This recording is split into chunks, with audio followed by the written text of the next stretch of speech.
Nós temos a ata da sessão anterior para apreciação e deliberação. Nenhuma objeção, senhor presidente. Aprovado, senhor presidente. Então, a ata aprovada. Vamos iniciar aqui pelos processos de tirada de mesa. Os dois são de minha relatoria, até o presente momento. O número 02 da nossa ordem, que é uma apelação CID Fortaleza, cujo número é o seguinte: 0437399-56.2008060001, apelante de bens leasing S.A. Arrendamento Mercantil, apelado Francisco de Djalma de Anselmo. E o número 29 da nossa ordem, também é uma apelação civil desta feita de Maracanaú, 020-2278-19.2022-806-0117, apelante Rairon José Menezes da Silva, e apelado Fundo de Investimentos de Direito de Creditores, Multissegmentos, NPL, Ipanema 6, não padronizado. Nome cumprido, como eu já disse, de minha relatoria. Colegas, eu até vou fazer só uma rápida observação de Bador Nair, de Bador Emanuel, de Bador Carlos Augusto, e eminente procurador, todos que nos assistem aqui, eminentes advogadas aqui presentes. Esse aqui, de Bador Manuel, de Bador Nair, de Bador Carlos, trata do assunto, vamos chamar assim, a chamada é aquela Serasa limpa nome. Serasa limpa nome. Então, acho que Vossa Excelência já, não é? É um sistema que a Serasa Experian está utilizando atualmente. Agora, né? Não é cadastro inadimplentes. Vossa Excelência está falando sobre o quê? Não, eu estou retirando de pauta, só para dar uma chamada, porque aí Vossa Excelência vai entender. Esse 29 que eu tirei de pauta. Certo. O assunto é Serasa limpa nome. Os preços estão ficando bem recorrentes. No mais das vezes, a Serasa está inserindo o CPF e o nome na Serasa limpa nome de consumidores que possuem dívidas já prescritas, não é? Ressalvando, né, como o próprio apelante aqui no caso e vários outros ressalvam, olha, eu não estou discutindo que o meu nome está inserido indevidamente nos cadastros inadimplentes, porque o Serasa limpa nome não é um cadastro inadimplente. A consulta é restrita, né, ao devedor e ao credor, mas as dívidas normalmente são prescritas. Falando em tese, né, nós sabemos que dívida prescrita ela não pode ser aviada na via judicial, não é? Mas aí há uma divisão muito grande da jurisprudência atual com relação a esse tipo de pedido. Uma parte entende que não há nenhum problema de o consumidor que tem uma dívida prescrita ser inserido no Serasa limpa nome, porque não é uma forma de consulta geral pelos outros credores, né? Não tem cobrança vexatória, portanto, não trazem consigo o dano moral e nem muito menos um abalo de crédito. Mas já a outra ala também, fibra da jurisprudência, é mais ou menos meio a meio, porque muitos tribunais decidem de um jeito, muitos tribunais decidem de outro, já dizendo, não, é o seguinte, olha, o Serasa limpa nome, ele traz malefícios ao consumidor, porque o consumidor, na linha de entendimento da Serasa, ele tem um score. Então, o consumidor que não tem nenhuma dívida, ele tem um score, por exemplo, de 100, Bardonailde. Se ele está inserido no Serasa limpa nome, o score dele cai. Vamos dizer, cai de 100 para 80. Aí, parte da justiça entende, olha, aqui não, aqui está havendo um certo abalo na credibilidade do consumidor para com o mercado de uma forma geral. Então, essa cobrança, essa forma de cobrança que a Serasa diz que é extrajudicial, de fato é, né? Ela é ilegal. Então, por isso que eu tirei este de mesa para estudar melhor, colegas, e ver uma diretiva, trazer aqui para os colegas da próxima e a gente debater. Foi só nesse sentido, porque tem muita divergência. Ontem eu examinei o Tribunal de São Paulo, o Tribunal do Distrito Federal, o STJ do Tribunal de São Paulo, Rio de Janeiro, Santa Catarina, decisão para todos os lados. Então a gente tem que, né, alinhar para decidirmos mais na frente. Então, o processo de tirar de pauta, colega, agora prosseguindo, é o 36, apelação Cid Sobral, 020-6562-17.22, apelante Banco Bradesco Cartões S.A. e apelada comercial XFG Limitada, de minha relatoria. Tirar de pauta ainda o agravo interno civil de Fortaleza, 54 da nossa ordem. Número ESAG é o seguinte: 062-1097-62-2023-806-0000/50 mil. Agravante Luiz Antônio Oriá Fernandes e Ana Bárbara Costa Fernandes. Agravado Banco Inter S.A., relator desembargador Emanuel Leite Albuquerque. Tirado de pauta a apelação civil de Ocara, é o 119 da nossa ordem, cujo número é SAG é o seguinte: 0000184-28.2016-806-0203. Apelante Raimundo Feitosa da Silva, apelado Banco Votorantim S.A., de minha relatoria. Francisco Mauro foi liberado. Retirado de pauta também a apelação civil de Fortaleza, número 118 da nossa ordem. O número SAG é o seguinte: 018-5866-75.2019-806-0001. Apelante FM de LF, apelada BAM de L. Relator desembargador Emanuel Leite Albuquerque. E tirar de pauta ainda o 115 da nossa ordem, apelação civil do Crato. 0049-650-96-2016-806-0071. Apelante José Maurício Bezerra, apelado José Renei Dutra de Siqueira, de minha relatoria. Também retirado de pauta o número 109 da nossa ordem, inclusive tem um pedido de sustentação oral, através do doutor Ian Alves. Ele foi avisado, não foi não, né? Doutor Ian está presente?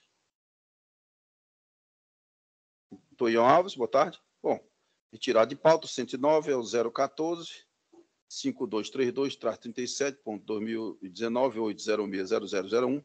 Apelação Civil de Fortaleza, apelante Companhia Energética de Pernambuco, a CELP, apelada Alvoar Lácteos Nordeste S.A.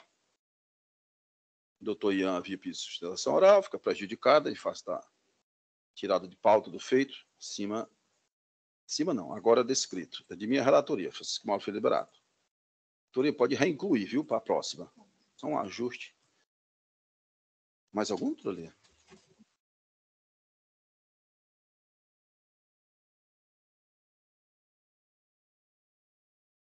Temos aqui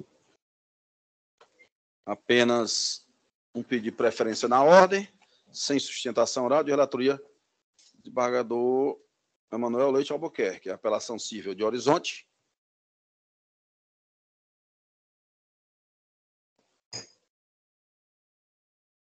R$ 110 da nossa ordem, cujo número da apelação é o seguinte: 0050-688-59.2020-806-0086.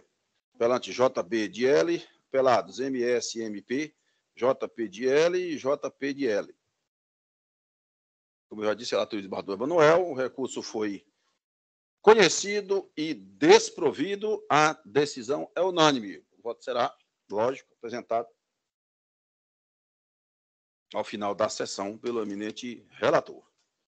Vamos agora aos pedidos de sustentação oral. O primeiro está prejudicado, em virtude de ter sido retirado de pauta de minha relatoria. O segundo é o número 23 da nossa pauta, apelação Cid Fortaleza, de minha relatoria, cujo número é o seguinte: 0072-510-59.2006-806-0001. Apelante Francisca do Nascimento Silva, apelada Horizonte Avícola Industrial S.A., AISA. Advogada doutora Marcela Leite Rentroia, apelado Banco Inter S.A., relator desembargador Emanuel Leite Albuquerque. Retirado de pauta o 115 da nossa ordem, cujo número é o seguinte: 0072-510-59.2006-806-0001. Apelante Francisca do Nascimento Silva, apelada Horizonte Avícola Industrial S.A., AISA. Advogada doutora Marcela Leite foi quem solicitou a citação oral de forma presencial. Doutora Marcele não se encontra aqui, né? Por favor, ô, amigão, tem alguma advogada aí fora ou advogada? Ninguém, né? Obrigado. O policial hoje não veio, né? Acho que depois que eu olhei e achei faltando.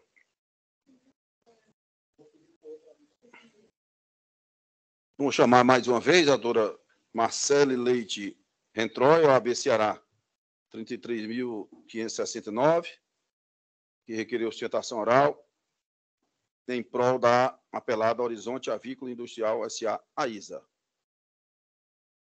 Doutora não se encontra presente. Então, colegas, eu vou anunciar o resultado, mesmo porque decisão a favorece a parte, né? Lógico. Então, porque ela é advogada da apelada, o recurso foi conhecido e não provido, a decisão é unânime e o julgamento está encerrado. Vamos prosseguir. Temos agora o 73, relatoria do desembargador Carlos Augusto Gomes Correia. 73, apelação civil de Sobral, número 0006551-60.2008-806-0167. Apelante Leandro Busnello Freire. Apelada Santa Casa de Misericórdia de Sobral. Apelado José Hernani Campos de Oliveira Júnior. Solicitou a citação oral. Foram os doutores Ricardo César Vieira Madeiro e doutora Caroline Paraíba.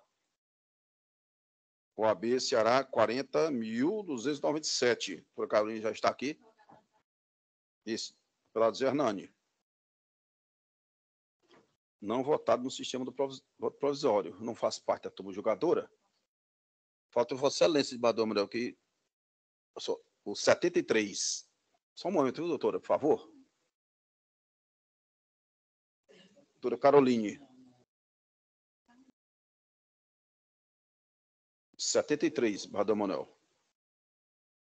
Porque se Vossa Excelência examinou e anuir, nós vamos fazer as duas perguntas. Se não, não tem nenhum problema. Né? Vamos para o sistema.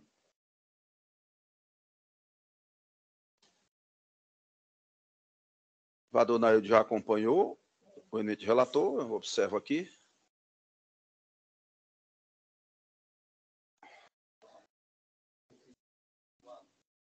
Estava muito lento, eu deixei para. Eu também tive essa mesma dificuldade, Vador. Inclusive, presidente, pela 73. ordem, Excelência, pela ordem. Pois não, Vador Carlos? Inclusive, eu sei que o sistema esteve muito lento e se o desembargador Emanuel me permitisse, não sei se ele pegou a ementa do processo, está com ela aí já. Pronto. Acesso. É um caso de eclâmpsia, né, salvo engano aqui. Eu não estou esquecido. Eclâmpsia. Eu peguei 2 processos desse mesmo tema.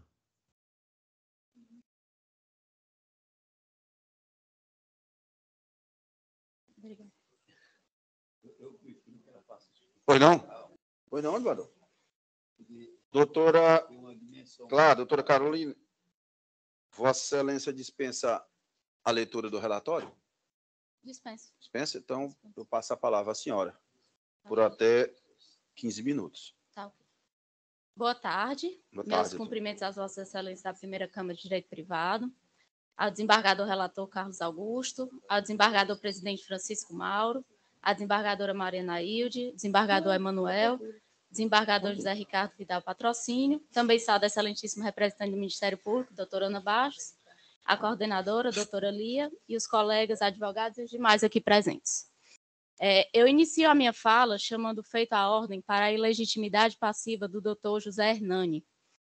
Por quê? Porque o tema 940 do STF, de repercussão geral, ele entende que o agente público não tem legitimidade para configurar no polo passivo da ação de indenização, que somente pode ser ingressada contra o Estado ou contra pessoa jurídica de direito privado prestadora de serviço público.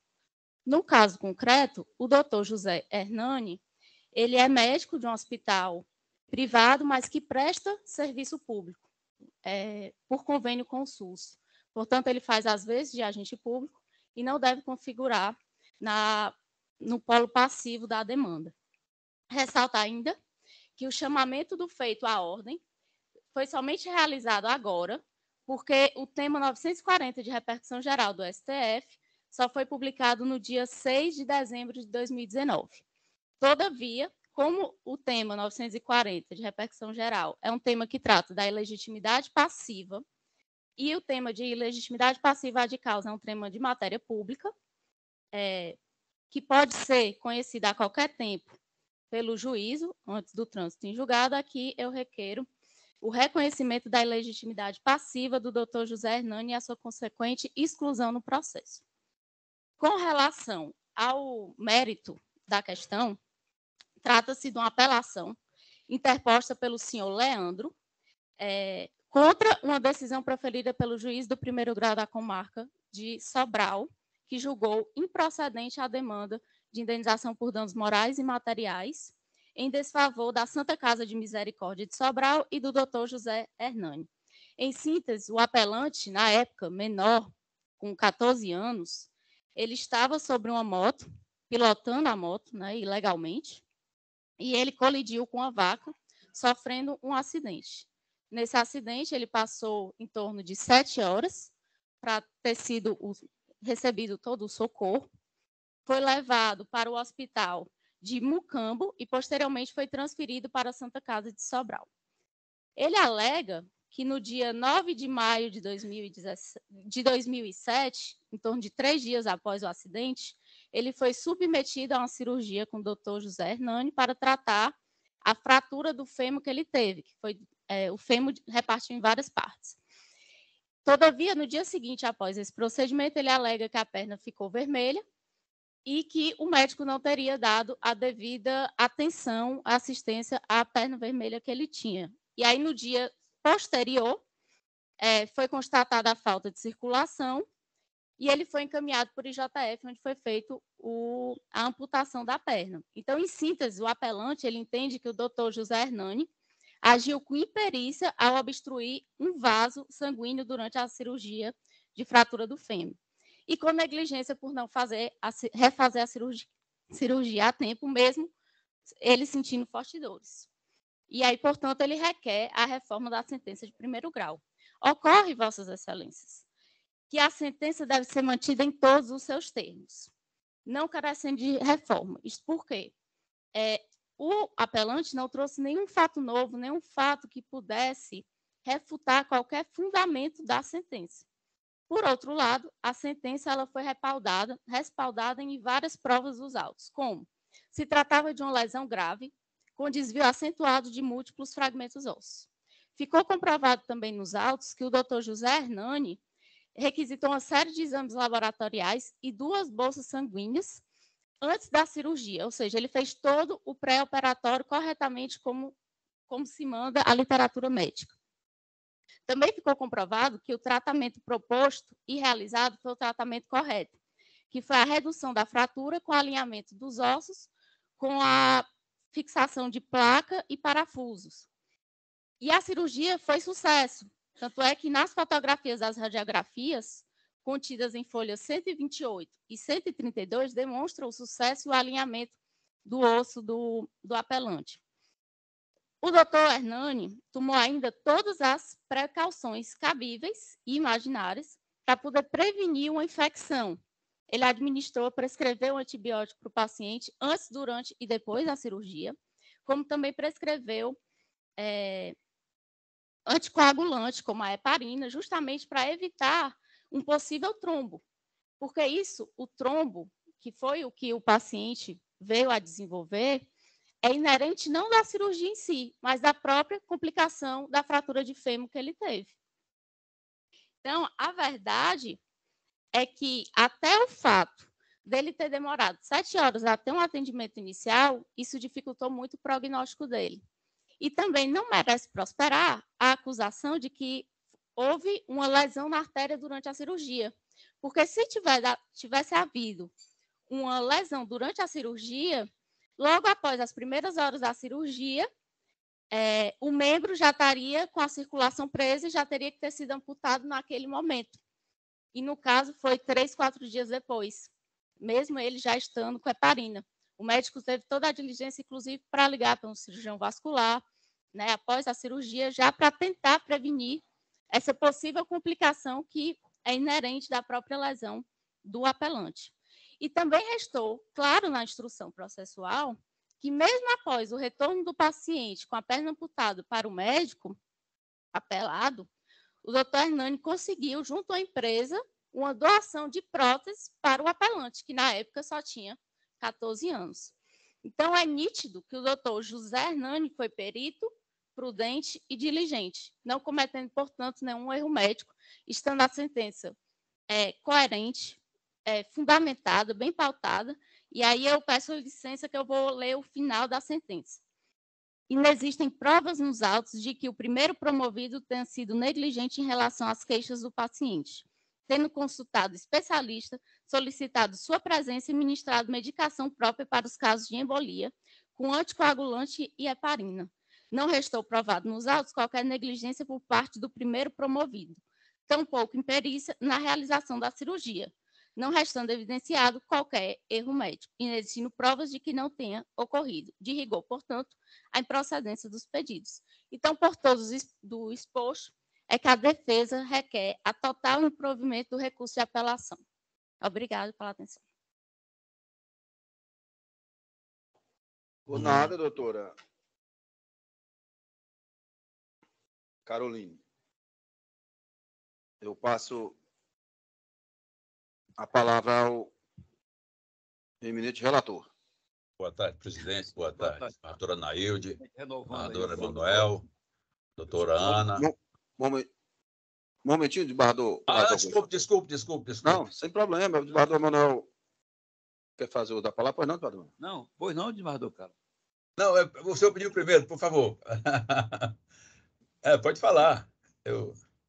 Não, Vossa Excelência se pronunciar. Certo. Estava só cumprimentando.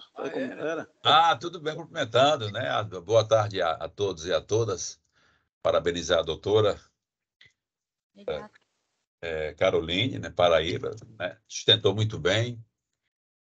Senhor presidente, eminentes pares, a doutora alegou uma ilegitimidade, né? Segundo ela, com base num tema do STJ, salvo engano, não é isso? Oi, doutora? STF. O tema 940 do STF. STF, pronto, né? E, excelência, eu vou invocar o artigo 10 do CPC, que diz que o juiz não pode decidir em grau algum de jurisdição com base em fundamento a respeito do qual não se tenha dado às partes oportunidade de se manifestar, ainda que se trate de matéria sobre a qual deva decidir de ofício. Eu faço isso invocando o princípio da não surpresa, né? E motivo pelo qual eu oralmente aqui, por sinal, eu vou até inserir no acórdão essa preliminar da doutora, eu não vou conhecer, né, da presente alegativa de legitimidade, tendo em vista que vai vilipendiar o artigo 10 do Código de Processo Civil de 2015, motivo pelo qual eu submeto à apreciação dos meus pares, né, a rejeição, aliás, claro, eu não conheço da presente alegativa da doutora, por sinal muito bem defendida, em obediência ao princípio da não surpresa, com base no artigo 10 do Código de Processo Civil. É o voto e eu gostaria da apreciação, claro, dos demais membros da nossa turma julgadora. Pois não, desembargador Carlos Augusto. O eminente relator sobre a questão de ordem não a conhece. Desembargador Nailde, como vota Vossa Excelência? Pois não, senhor presidente. O desembargador Carlos Augusto realmente tratou muito bem, inclusive trazendo o artigo em que lhe dá condições de dizer da ilegitimidade da questão levantada pela nobre advogada. Então, também não conheço desta preliminar. Badão Manuel, vamos votar sobre a questão de ordem. Senhor presidente, eu confesso, eu acabei não ouvindo bem Eu vou. essa questão de ordem. Eu posso. O eminente relator, Vossa Excelência, quer fazer um resumo da questão de ordem, eu posso também aqui. Pode, Vossa Excelência. Agora. A tribuna. Foi juntado também. Foi juntado, foi escrito, né? Foi. É porque, como esse tema só repercutiu após as contrarrazões... Foi em dezembro do ano passado, né? Foi, em dezembro de 2019, salvo engano. Mas já foi após a nossa juntada das contrarrazões. Esse tema... Fizemos o pedido... Foi não. Eu vou me intrometer aqui, com licença dos colegas, eu não faço parte da turma julgadora, mas esse tema ele não é novo aqui na nossa Câmara. Nós já temos julgados anteriores apreciando-o. Eu vou fazer a leitura aqui rápida dele, Vadão, né? Que é bom que... a questão de ordem foi levantada... Isso, foi baseado com o tema 940, da repercussão geral. Diz: a teor do disposto no artigo 37, parágrafo 6º da Constituição Federal, a ação por danos causados por agente público deve ser ajuizada contra o Estado ou a pessoa jurídica de direito privado prestadora de serviço público, sendo parte ilegítima para a ação o autor do ato. A eminente advogada, eu não faço parte, mas o suposto autor desse ato deve ser um médico. Isso, é um médico, que fez o procedimento. Estou dizendo que eu não faço parte da turma julgadora, não conheço o feito. Sendo parte ilegítima, aí vem, sendo parte ilegítima para a ação o autor do fato, assegurado o direito de regresso contra o responsável no caso de dolo ou culpa.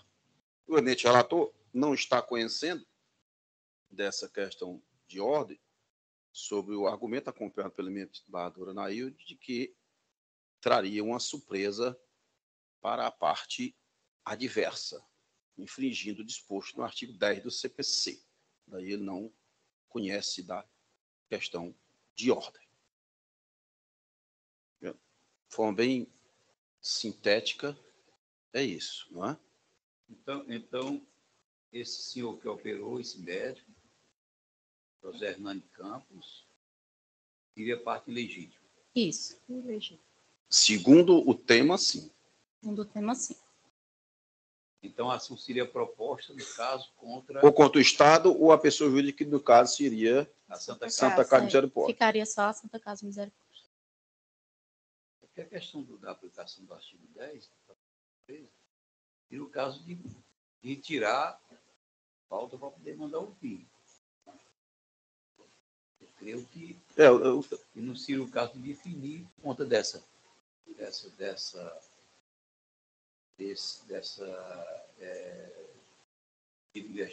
ilegitimidade proposto pela doutora. Me permita só abrir imediato para indeferir,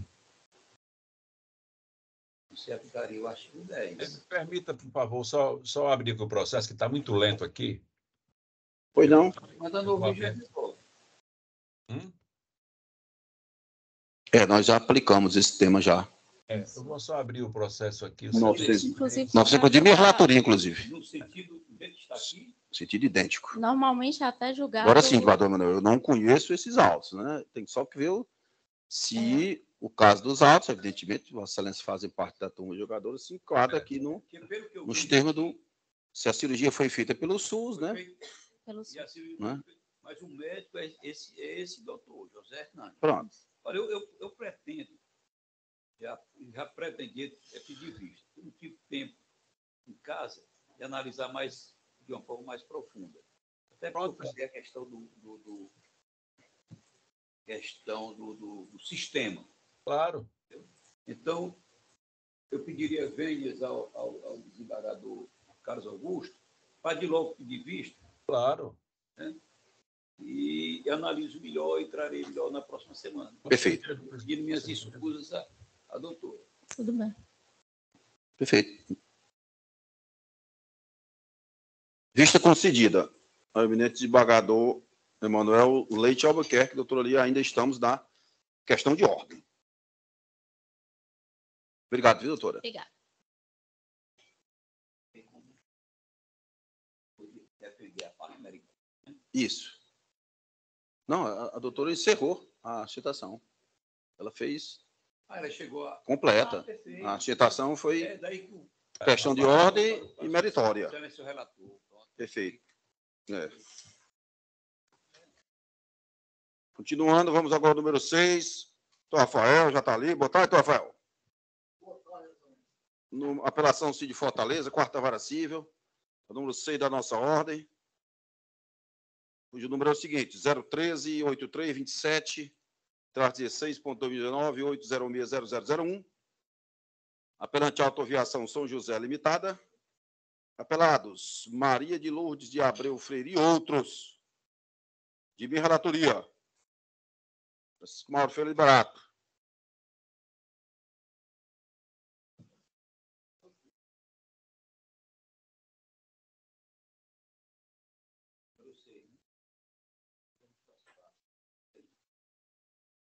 Exatamente. A turma hoje é composta por mim, desembargador Carlos Augusto e desembargadora Anaílde. Na ausência justificada do desembargador José Ricardo Vidal Patrocínio. Justificadíssimo. Conhecido desembargador Patrocínio. Então, Rafael, tudo bem? Tudo ótimo, excelência. Prazer tê-lo aqui mais uma vez conosco. Doutor Rafael, Vossa Excelência dispensa a leitura do relatório? Dispensa, excelência. Então, passo a palavra ao senhor por até 15 minutos. Excelentíssimos desembargadores dessa Egrégia Câmara de Direito Privado do Tribunal de Justiça do Estado do Ceará, excelentíssimo representante do Ministério Público, colegas advogados, servidores, muito boa tarde, cumprimento a todos. Boa tarde. Na pessoa do desembargador relator, Mauro Liberato. Excelências, eu serei bem breve e objetivo nas minhas razões aqui desta tribuna, em razão das peculiaridades do caso. Acredito que o desembargador Mauro já esteja ali com tudo bem preparado, muito bem fundamentado, mas nada como... Médio. É o médio. Mas nada como aqui uma tentativa de trazer uma luz e um olhar diferente para o caso em questão, até porque me limitarei a pontuar alguns aspectos mais específicos, sendo esse aspecto já antecipando a questão do valor do dano moral que foi deferido no presente caso. Os autos, excelências, trata-se de um acidente de trânsito, um acidente, pode-se dizer, trágico pelas circunstâncias que ocorreram. Né? Nossa banca, nosso escritório advoga para várias empresas de ônibus, mas alguns acidentes têm peculiaridades diferentes, e esse é um desses casos, devido à natureza como ocorreu e as consequências advindas desse acidente. Esse acidente aconteceu, doutos desembargadores, no dia 5 de fevereiro de 2019, quando a senhora Maria José de Abreu Freire, que é genitora do polo ativo que compõe a presente demanda, ora apelados, composto esse polo ativo por 7 filhos. E esse quantitativo ele é relevante para o que eu quero tentar trazer aqui na minha sustentação oral, porque isso tem uma repercussão direta no dano moral. E esse polo ativo é composto por 7 filhos, dos quais um deles estava presente no momento do acidente, junto com a vítima dentro do ônibus. Esse acidente, excelências, ele aconteceu em circunstâncias que, ainda que se considere a responsabilidade objetiva da concessionária, ainda que se considere a responsabilidade decorrente do contrato de transporte, onde a empresa ela está obrigada a transportar o passageiro do início ao final do trajeto com segurança e dentro melhor qualidade possível. Esse acidente aconteceu com circunstâncias muito peculiares e que a empresa Orapelante entende que não cometeu um ato ilícito no caso concreto. A parte autora, quando propôs a ação, trouxe uma narrativa de que o motorista do coletivo ele vinha brigando, debatendo, discutindo com motociclistas momentos antes do acidente e que esse fato teria sido talvez o causador da colisão do ônibus em que se encontrava a mãe dos autores, Orapelados, e um caminhão.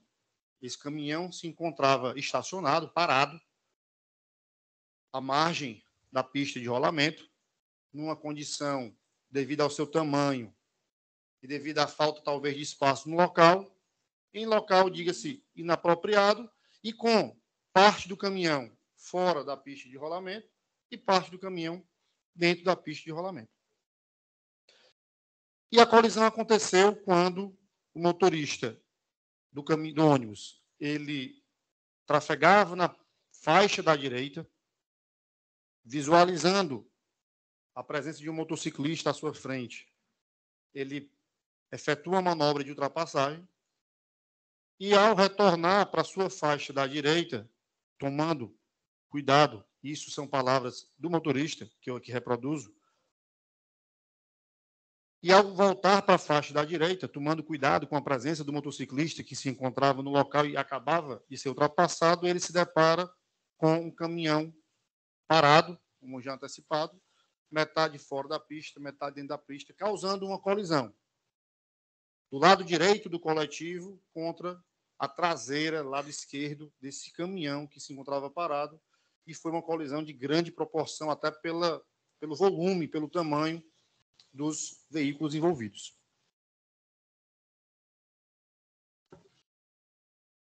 A prova dos autos, Excelência, ela é frágil, relativamente frágil, né?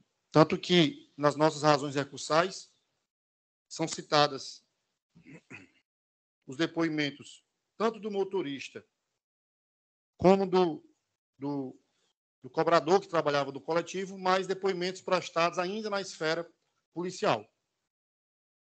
E são desses depoimentos que extraí as observações que aqui fiz sobre a dinâmica do acidente. Um outro depoimento também que é citado em nossas razões recursais é de uma testemunha arrolada pela própria parte autora, mas que não viu em concreto o que ocorreu no momento do acidente, relatando a testemunha que só escutou uma pancada.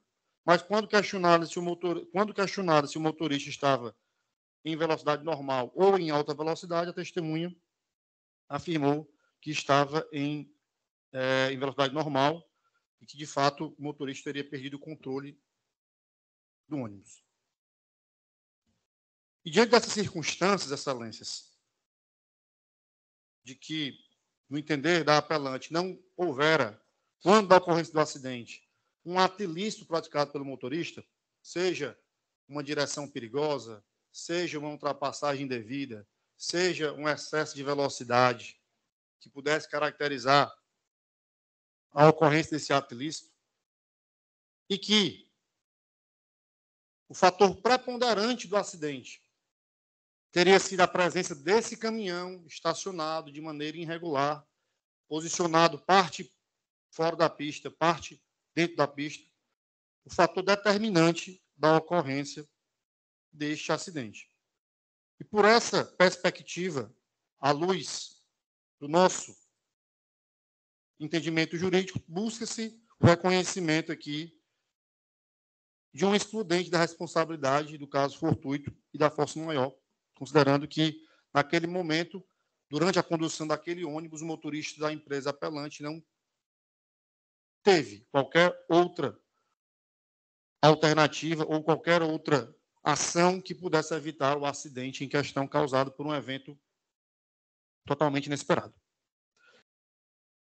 E por essas razões é que se requer, nesse ponto, o provimento do recurso para julgamento improcedente dessa demanda.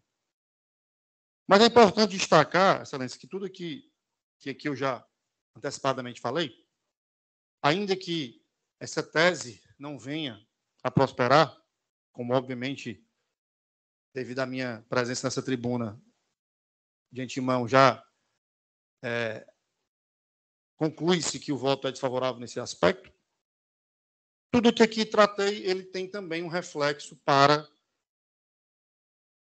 o valor do dano moral que foi deferido no presentes autos. Haja vista que, como se sabe, o dano moral é carreado de subjetivismo, de subjetividade.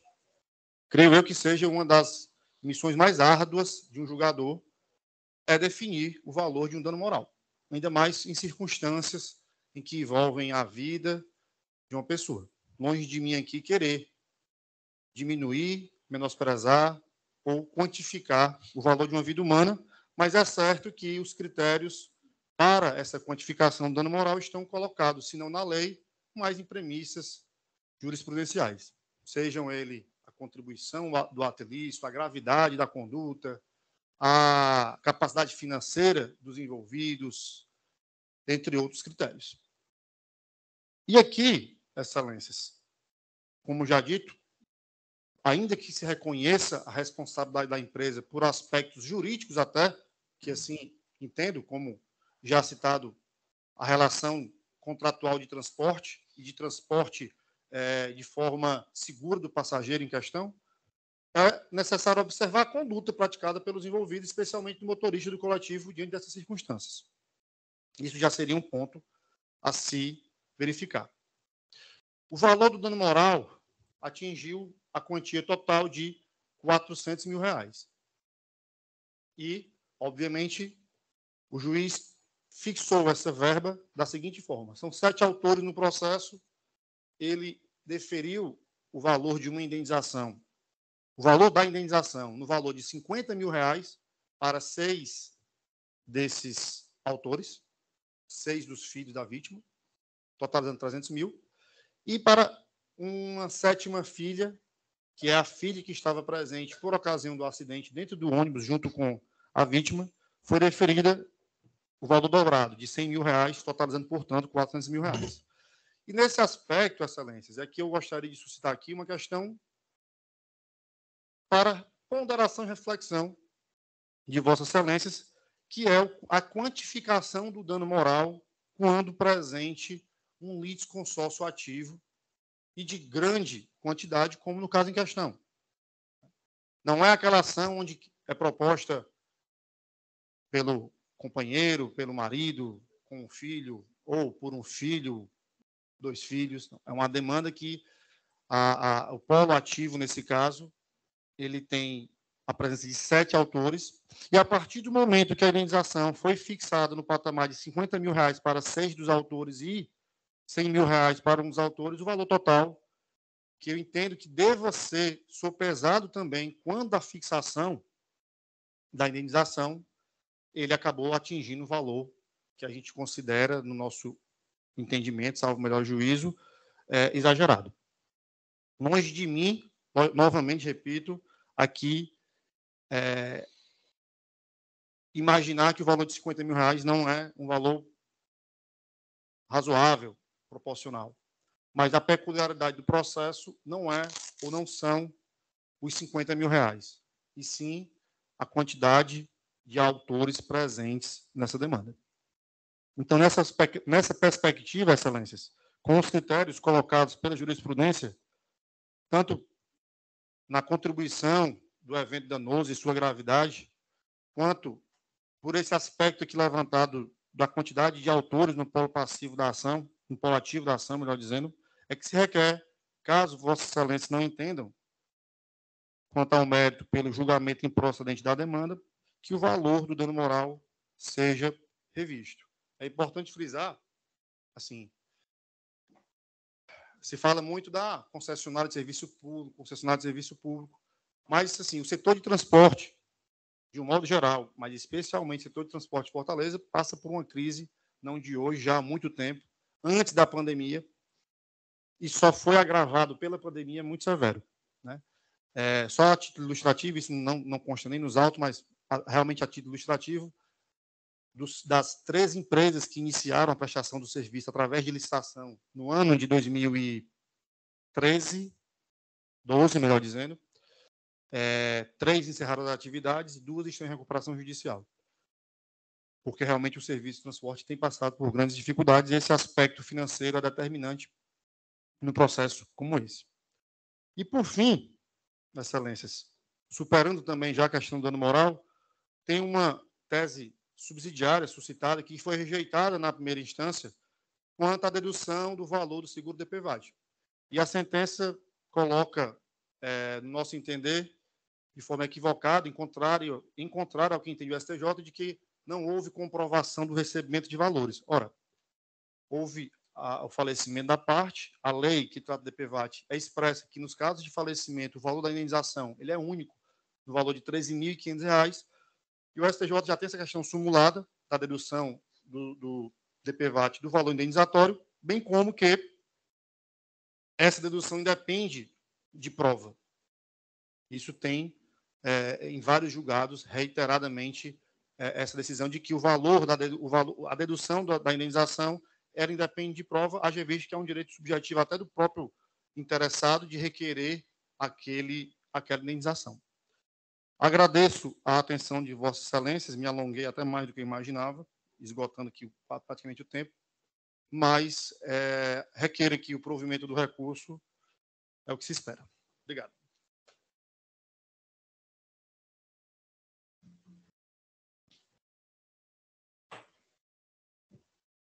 Por nada, doutor Rafael. Eu cumprimento Vossa Excelência mais uma vez pela sustentação oral, aguerrida, compenetrada, eu diria, em virtude do fato que ocorreu, que foi muito lamentável mesmo, mas Vossa Excelência sempre traz luz aqui ao nosso julgamento, Rafael. Advogado já experiente, na seara cível. Colegas, eu não vou fazer leitura do voto, o voto não é curto. Eu vou fazer aqui um resumo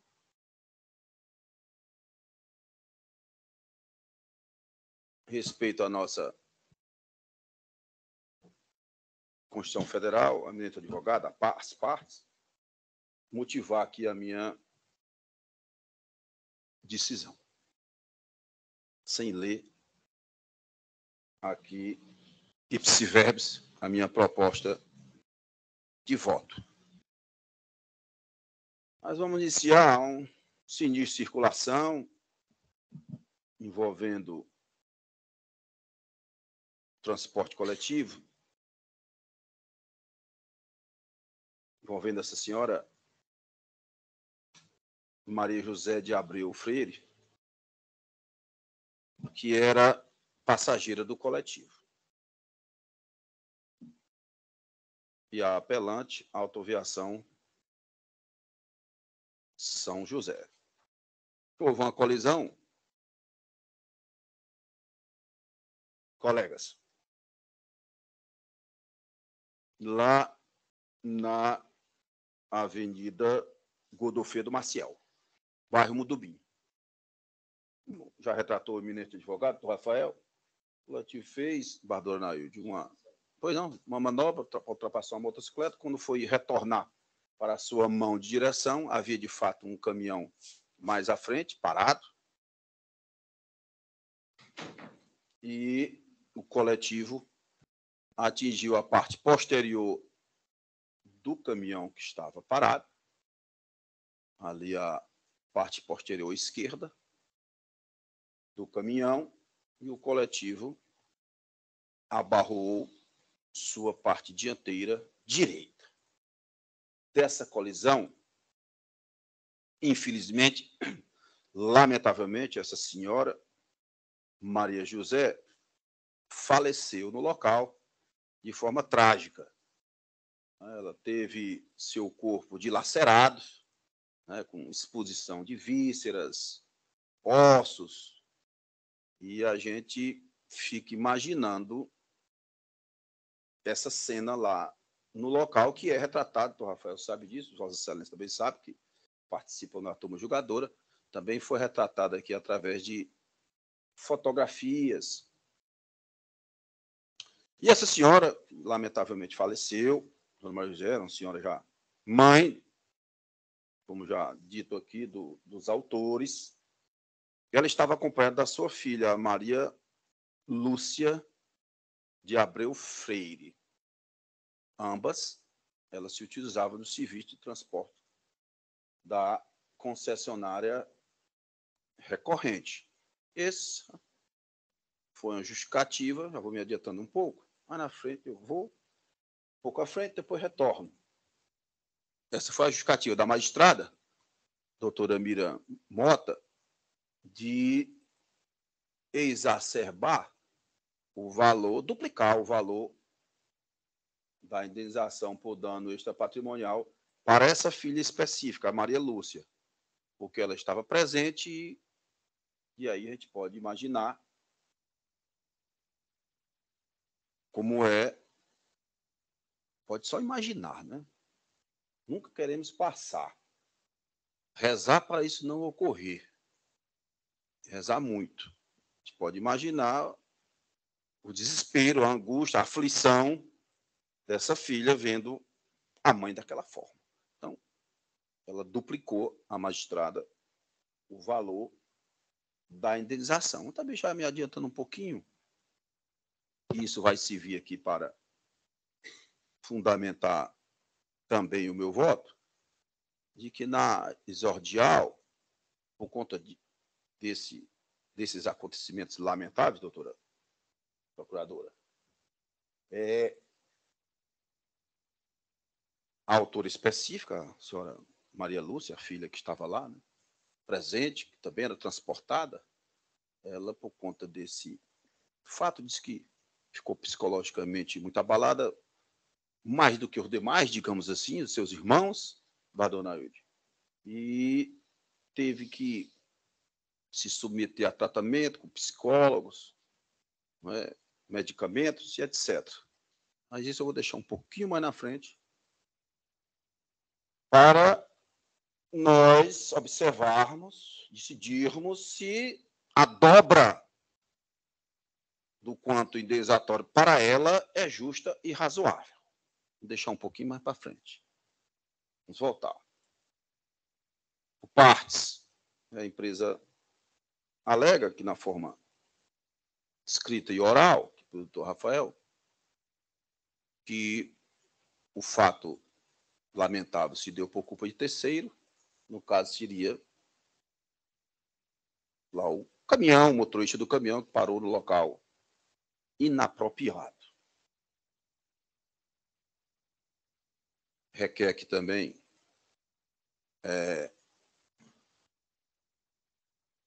a caracterização de um motivo de força maior. O motorista não teve como, segundo a alegativa, não teve como desviar do caminhão, tendo sido, na ótica da recorrente, um fato imprevisível, e quebraria o nexo de causalidade.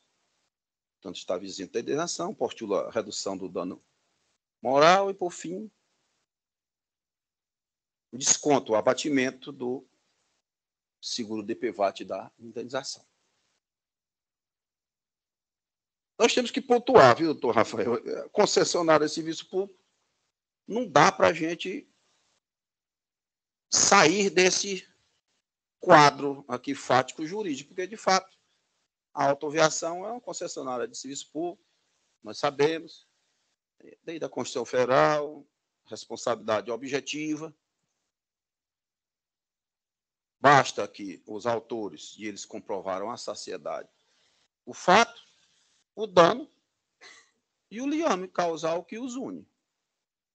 O fato ocorreu, acidente, a morte, e ocorreu porque eles estavam no coletivo.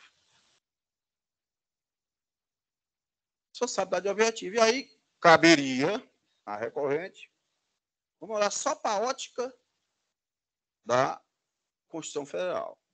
Responsabilidade objetiva, caberia provar alguma das causas excludentes, que Vossa Excelência alega uma delas, força maior, caso fortuito, culpa exclusiva da vítima.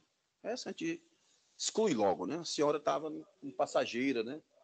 Em nada mesmo, lógico, contribuiu para esse lamentável dia do seu falecimento. E aí, Rafael, com todo respeito, a concessionária recorrente nada provou que pudesse quebrar, numa linguagem bem simples, o nexo causal que foi comprovado pelos autores. Força maior, colegas, eu já vou rechaçar de forma bem tranquila, em que pese aqui a alegativa da recorrente. Força maior, nós temos, para a sua caracterização, um fato imprevisível e inevitável. Esse acidente, da forma como ocorreu, na minha ótica, ele nem é imprevisível e nem é inevitável. É mais do que previsível, desembargador Emanuel, que quem conduz um grande veículo, um coletivo, que ocorra um acidente quando, já vou me adiantando um pouco, ele não toma os cuidados necessários na condução do grande veículo. É fato. Acidentes são fato de trânsito, abarroamentos, sinistros de circulação, são fato muito previsíveis na nossa sociedade. Então, só para aí já excluiria o motivo de força maior. E inevitável, também aqui, com todo respeito, Rafael, não há como enquadrá-lo. Por quê? Já me adiantando um pouco na prova. Porque faltou prudência e atenção do motorista. Vou já dizer de onde tirei essa conclusão. Então, não há como se enquadrar no motivo de força maior para quebrar o nexo causal. E aí vamos para o contrato de transporte. Também é responsabilidade aí objetiva, vamos para o CDC, contrato de transporte, Código Civil, responsabilidade objetiva, para quebrar o liame são os mesmos requisitos, que, como eu já disse, não foram comprovados. Bastava isso. Fato, dano, liame causal, a recorrente nada comprovou para quebrar o nexo causal. Mas a prova, partíamos esquecer a responsabilidade objetiva, desembargador Carlos Augusto, vamos para a responsabilidade subjetiva. E ela está mais do que comprovada aqui nos autos. Aqui, até na subjetiva, esqueçamos a responsabilidade objetiva. Não, aqui a responsabilidade é subjetiva. Precisamos comprovar culpa. E a culpa, aqui pelos autos, aqui não há como. A presunção de credibilidade e veracidade de segurança do laudo que foi elaborado pelo Instituto Oficial, ela tem que prevalecer. Nada foi produzido que possa infirmar a conclusão da perícia. A perícia é clara, objetiva, taxativa, veemente em imputar a culpa desse lamentável acidente ao motorista do coletivo.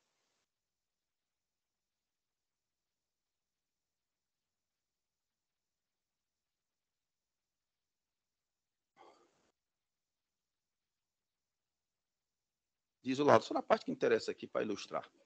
O condutor do coletivo não atentou para a sua dianteira, como também não guardando a distância lateral do caminhão de placas tais, que se encontrava parado no acostamento da fila da avenida e ocupando parcialmente a faixa externa da pista. No momento em que aborrou o seu setor frontal direito, como eu já disse. E o fim. Conclusão. O acidente de tráfego em estudo teve surgido na falta de atenção e cautela por parte do guiador do coletivo, de placas tais, e não atentar para as condições de tráfego à sua frente, ainda borrar o seu setor frontal direito com o setor traseiro esquerdo do caminhão de placas e tal. Então, que não há como, ainda aqui nas razões recursais, tenta-se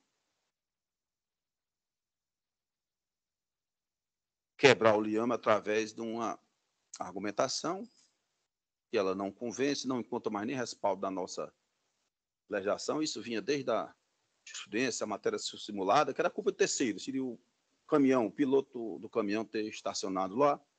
Mas eu cito aqui o dispositivo. Hoje é direito positivado, né? O artigo 735, a responsabilidade contratual do transportador por acidente com o passageiro não é elegida por culpa de terceira, contra a qual tem ação regressiva, tem a súmula.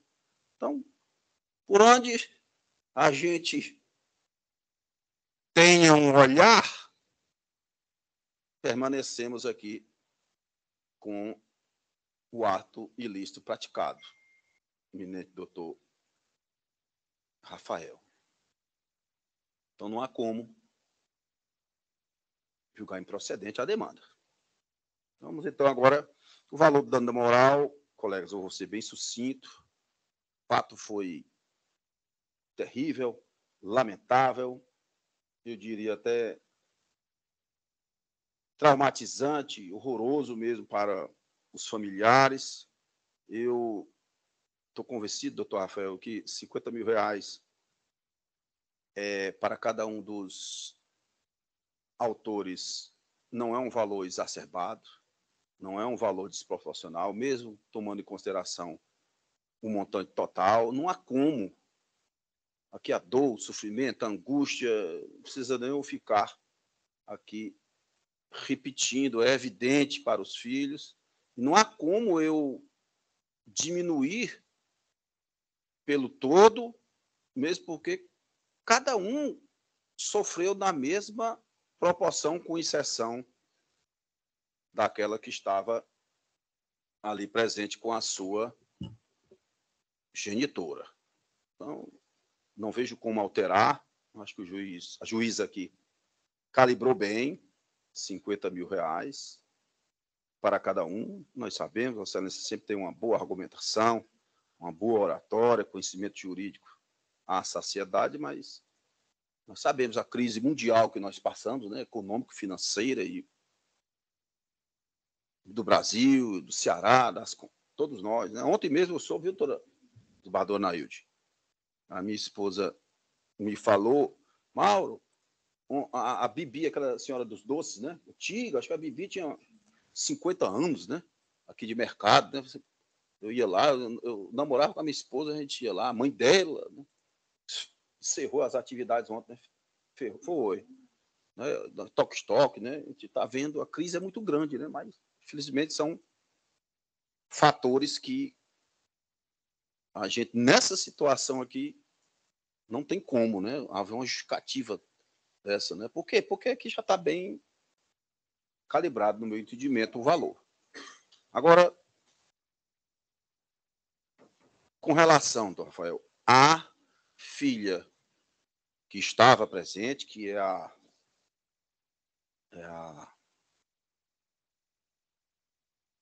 Maria alguma coisa, né? Maria Lúcia, que teve a ação dobrada, aí eu achei exagerado.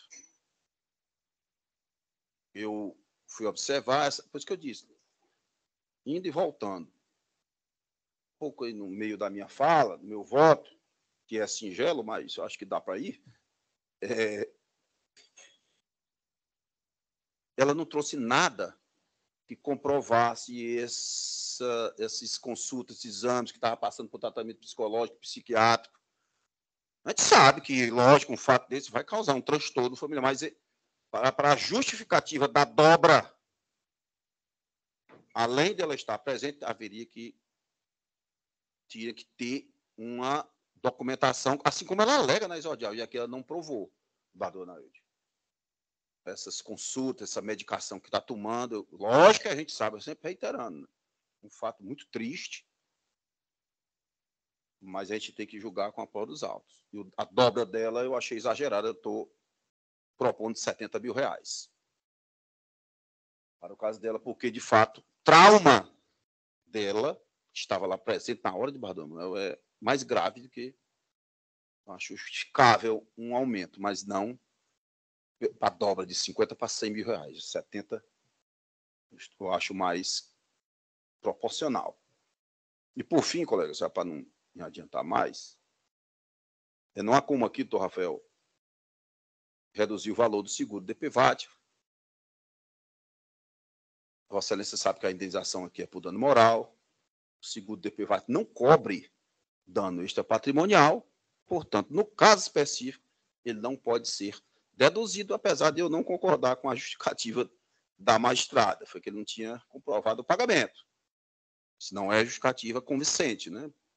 Não precisa comprovar. Mas há essa nuance aqui, essa peculiaridade, que é bem tranquila também, né? Eu sinto que a jurisprudência do STJ, nesse sentido, não dá para reduzir, porque não temos, em outras palavras, indenização por dano patrimonial, material, aqui nesses autos. Se tivéssemos, podíamos reduzir o DPVAT. Aqui não. Então, colega, estou dando parcial provimento ao recurso para reduzir somente reduzir os danos morais da senhora Maria Lúcia de Abreu Freire para o valor de 70 mil reais, ao invés de 100 mil reais. E os consectáveis. É o voto. Vereador Carlos Augusto, como vota Vossa Excelência? Muito bem lançado o voto, Excelência. Muito bem dissecado o tema. Parabéns aí ao doutor Rafael, né, pelas sempre brilhantes, né, defesas.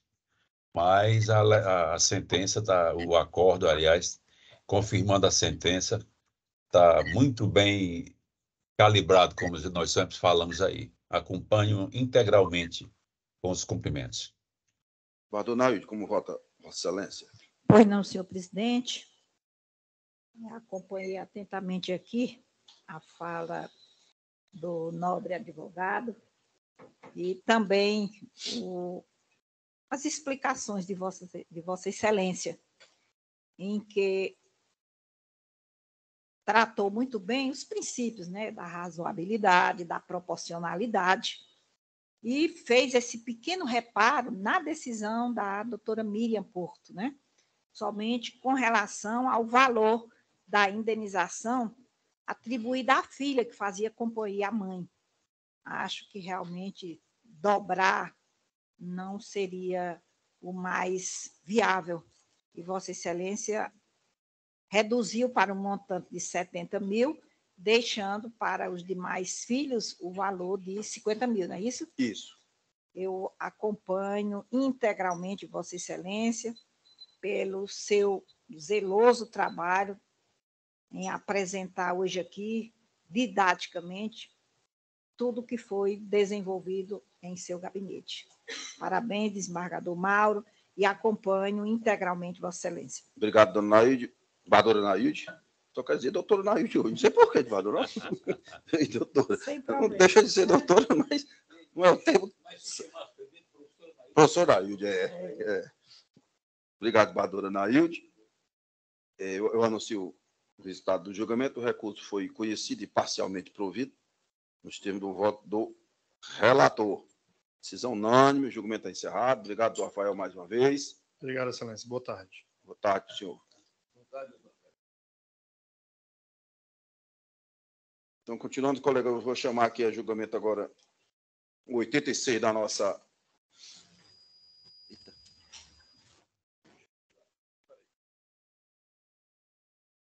Chamar aqui a julgamento número 86, relator do desembargador Carlos Augusto Gomes Correia.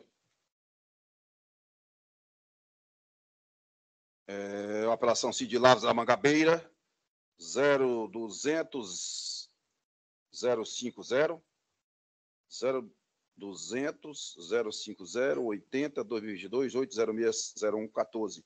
Apelante José Gonçalves Sobrinho, apelado Banco Itaú S.A. Relator de desembargador Carlos Augusto Gomes Correia. Quem solicitou a sua interação oral de forma virtual, porque reside em Salvador, Bahia, foi a doutora Lorena Pitanga Varjão. OAB Bahia, 34.700. Doutora Lorena está presente? Está. Excelência, pela Doutora- ordem. Doutora Lorena? Estou sim, Excelência. Boa tarde. tudo Boa bem, tarde a doutora todos. Lorena? Tudo bem, sim. Pois não, Vossa Excelência quer se manifestar, Embaixador Carlos? Excelência, eu creio que a doutora Lorena representa o Banco Itaú consignado, S.A. Banco Itaú consignado, né? E aqui Exatamente. entendo que caberia as duas perguntas, tão somente, né, que eu estou reduzindo apenas o dano moral, desculpa, eu estou reduzindo a litigância de má-fé para 1%, tão somente, né? Eu creio que satisfaz plenamente o interesse do cliente dela, né? Apenas eu levei o seguinte, eu achei o valor de 5% alto. Uma pessoa que ganha um salário mínimo, eu achei alto, até pelo valor da causa que foi fixado, né? Eu acho que o valor de 1% é pedagógico, entendo eu, doutor, excelências. Inclusive, a gente vem sempre se batendo com relação a casos idênticos a esse que agora nós estamos julgando, entendeu? É isso. Doutora Lorena, Vossa Excelência À vontade. advoga para o Banco Itaú, o eminente relator já salientou que apenas está reduzindo a porcentagem da litigância de má-fé de 5% para 1%. Vossa Excelência fica satisfeita, ou seja, dispensa a leitura do relatório e a própria sustentação oral, já que o provimento é apenas nesse sentido? Dispenso sim, Excelência. Não haverá necessidade e agradeço. Eu apenas vou acompanhar o julgamento. Não. Pois não. Obrigado. Doutora Lorena Pitanga Varjão. Então, eu anuncio o resultado em virtude da dispensa da leitura do relatório e da própria sustentação oral. Eu anuncio o resultado do julgamento. O recurso foi conhecido e parcialmente provido somente com a diminuição da porcentagem pela litigância de má-fé de 5% para 1%. A decisão é unânime e o julgamento está encerrado. Obrigada, Excelência. Bom trabalho a todos. Uma boa tarde e até breve. Boa tarde para Vossa Excelência também. Então, continuando, colegas, vamos chamar aqui o último, constituição oral, apelação civil de Santa Quitéria. É o 33 da nossa ordem. É o 020035-04.2022-806-0085, apelante Raimundo Pereira Feitosa, apelado Banco C6 consignado S.A. Quem solicitou a sustentação foi o doutor João Gomes Carneiro da Cunha, que eu já observo aqui presente de forma virtual. Boa tarde, doutor João. Doutor João é advogado do estado do Pernambuco, reside lá, segundo nossos dados aqui, em Recife. Né? A Veneza brasileira, não é isso, Bador Nailde? Né? E OAB Pernambuco, 56.807. Doutor João, tudo bem? Como vai Vossa Excelência? Boa tarde, Excelência, tudo bem? Boa tarde a todos. Doutor João, Vossa Excelência, praticamente todas as semanas está aqui participando das nossas sessões, participando ativamente, né, com sustentações orais. Isso. E eu vou fazer as duas perguntas para o senhor, doutor João. Vossa Excelência já sabe a sistemática aqui nossa, já é advogado experiente aqui no nosso tribunal, apesar do sistema virtual, mas praticamente não há diferença, não é? Então, doutor João, o recurso aqui é no sentido de ser conhecido, que preenche, lógico, os pressupostos, objetivo e subjetivo, porém, ele está sendo desprovido. A decisão é unânime. Vossa Excelência dispensa a leitura do relatório e da própria sustentação? Dispenso sim, Excelência. Agradeço também a receptividade de sempre. Pois não, então eu vou anunciar o resultado, agora oficial. O recurso foi conhecido e desprovido. A decisão é unânime. O julgamento está encerrado. Eu agradeço mais uma vez, doutor João Gomes. Perfeito. Boa tarde a todos. Boa tarde. Colegas, não temos mais Senhor presidente. sustentações Pela orais. ordem. Por não, advogado Carlos? O SAD realmente, ele infelizmente está havendo um problema aí que está horrível. A assinatura, quase 1 minuto para poder assinar. E até me reportando aí o processo que o Bardol Emanuel pediu vista, a petição da doutora foi juntada aos autos ontem, dia 2, entendeu? As folhas 650 e 655. Até para eu poder acessar a petição, demorou que só aqui, viu, de Bardol, só para levar o conhecimento de Vossa Excelência. Sim, Entendeu? prezado e conspícuo, desembargador. Talvez, Bardol Carlos, Bardol Nailde, a solução do desembargador Emanuel seja bastante razoável, né? Que é mandar a parte adversa se manifestar, até para cumprimento do artigo 10. É questão da unidade, né? Se bem que eu vou entrar um pouquinho, não tem nenhum problema nisso. Está raciocinando aqui sobre... Se bem que, é assim, desembargador Carlos, há uma parte da doutrina e com uma boa ressonância na jurisprudência que diz que em determinadas situações onde, falando linguagem simples, colega, desculpe, mas onde, em determinadas situações onde a argumentação, a fala da parte, por mais eloquente que ela seja, ela não vai influir na decisão do magistrado. Veja bem, aqui é um tema de repercussão geral. Pelo que eu não faço parte da turma julgadora, né? Estou falando aqui em tese. Mas se os fatos autos, Bardol Emanuel, se enquadrarem no tema que parece que tudo se inclina, tudo que ela disser, numa linguagem bem simples, não vai influenciar na decisão que é aplicar a repercussão geral. Né? Se o magistrado já tiver, quando eu olhar, então aqui não tem dúvida, então é a parte da doutrina da justiça que diz isso. Mas não custa nada, se for o caso da turma, entender e Vossa Excelência trazer na próxima, né, para ouvir. Né? Ouve e decide. Eu confesso, todas as venhas, eu não tenho conhecimento dessa... Da tese de repercussão geral, né? Não, dessa aqui. É porque você não fez parte da turma julgadora da minha relatoria. Pronto, desse tema. Agora, se o médico que operou não puder ocupar o polo ativo, é o polo passivo da demanda, aí vai para o Estado ou então para o hospital. Que o médico... mas sabe por quê, Bardol? É porque ele tem uma peculiaridade. Ele está ali... Ele agiu em nome público, em nome do poder laborando público. Isso. Ele está ali laborando pelo SUS.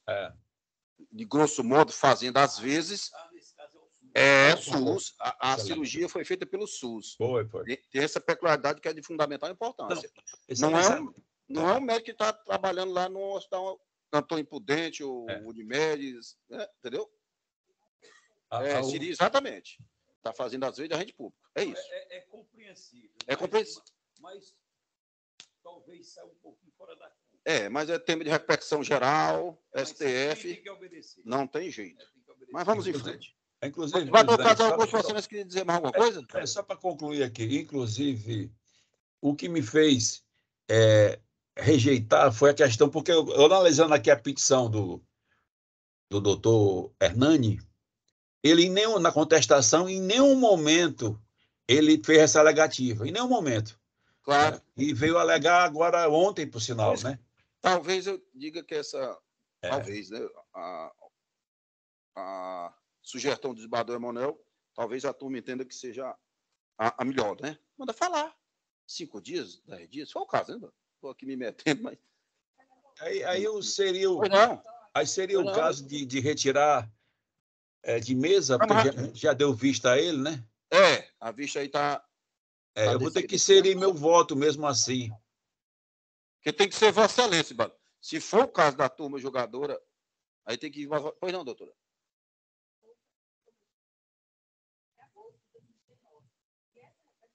É. 6 meses depois. Isso. Por isso que não foi alegada nas contas razões. Porque não tinha ainda a decisão do Supremo, né? Exatamente. E só acrescentando, além de se enxergar a repetição, nós temos o 485 que diz que até de ofício, quando se entender a ilegitimidade, o juiz, em primeiro grau, em segundo, podem trazer a Podem. Né? Que é a condição da ação. Isso. Exatamente. Obrigado, doutor. É isso aí. Isso mesmo, esclarecido. Mas é analisar aí. conveniente que talvez mande falar, né? Eu até tenho que só uma peculiaridade, porque eu acho que eu não vi. Não tem modulação dos efeitos. Né? Porque essa repercussão geral ela foi bem posterior à sentença e a próprias contra-razões, né? Razões e contra-razões. Mas não tem, parece que não tem modulação dos efeitos. Vamos. Bador Manuel vai. Bador Manuel vai destrinchar isso aí com sabedoria. Né? Vamos seguir, colegas. Presidente, é um processo de 2008, algo que consta. Vamos seguindo. Vamos seguindo. Então, colegas, nós temos processos que não votados ainda no sistema do voto provisório. É o número 46, uma apelação Cid Barbalha, 0006-797-54.2019-806-0043, apelante FMDS, apelado FA dos S. Bador Emanuel Leite Albuquerque. Falta votar. Eu? É isso, Bador? Eu não votei, não. Eu estou daqui, ó. Mas esse é aquele que nós conversamos, né, Bador Emanuel? Nesse caso aqui, essa senhora acabou... Nós já conversamos sobre Foi, eu vi aqui o processo, li, a emenda de Vossa Excelência está muito... Está bem extensa e exaustiva. Eu acompanho Vossa Excelência. Então, o recurso foi conhecido e provido. Não é isso, Bador Emanuel? 46. conhecido e provido. Acompanho Vossa Excelência. Temos 75 ainda. Agora, o relator de Bador Carlos Augusto Gomes Correia. Apelação civil do Crato. 0031178-81.2015-806-0071. Apelante Cindy de Souza Lopes e Serginildo Souza dos Santos. Apelada Sociedade Beneficente de São Camilo, Hospital de Maternidade São Francisco, de Assis. Bador Carlos Augusto Gomes Correia. Bador Manuel, falta Vossa Excelência votar. O recurso está sendo conhecido e desprovido. Novamente entrar aqui, eu já analisei os outros, 2 outros aí. 175.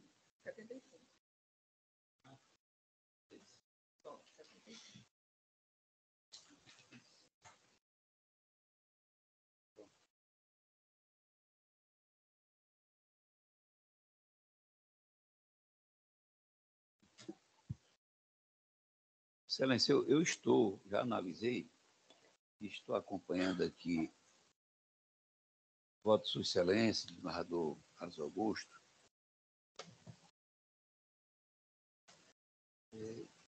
Se vê aqui, é contra o hospital, a responsabilidade aqui é, na verdade, sem dúvida, subjetiva. E realmente o que causou o óbito aqui foi esse estado dessa criança de prematuridade. A criança nasceu aqui com 1 quilo, alguma coisa, nem 2 quilos. Foi para a incubadora. Então, eu vejo que, lamentavelmente, houve o óbito da criança, mas aqui seria o caso de acompanhar Sua Excelência, o relator,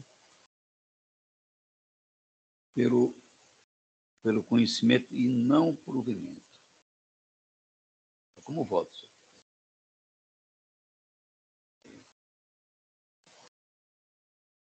Então, com relação a isso que eu observo aqui, acompanha a relatoria. Analisei agora desse espaço de tempo que eu tive. Deu analisado aqui. Então, certo. Bem a miúde. Então, feito a criança nasceu, senhor presidente, com 1,606 gramas. Boca até longe de 2 quilos.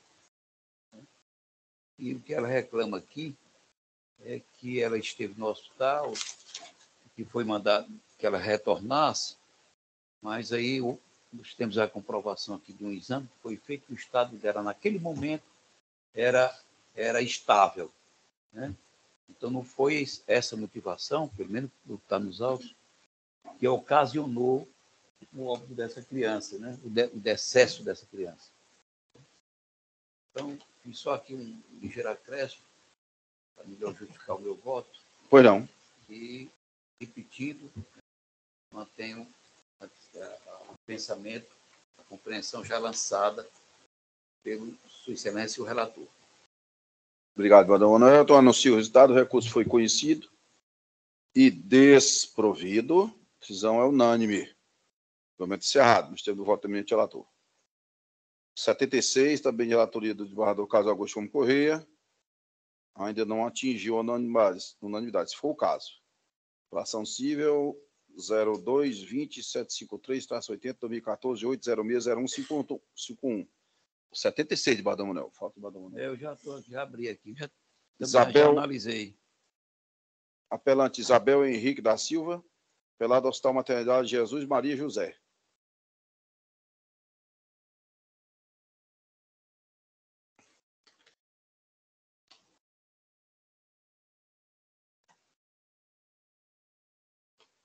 Aqui também é contra o hospital. Isso. Bem, Vossa Excelência acabou de falar. A responsabilidade é igual à do processo anterior, subjetiva.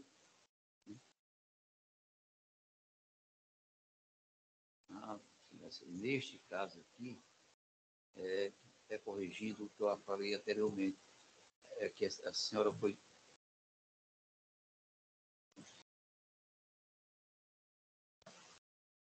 submetida a um parto, né? O parto. E ela fala aqui que foi...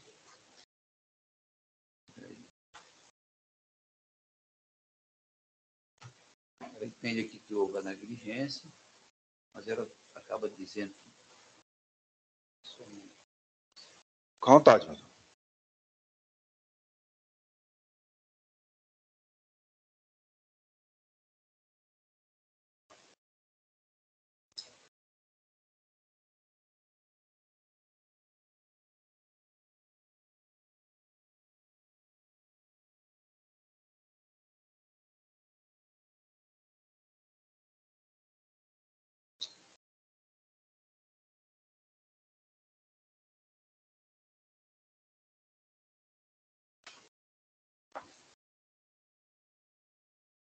O que eu ouvi aqui é que essa senhora estava com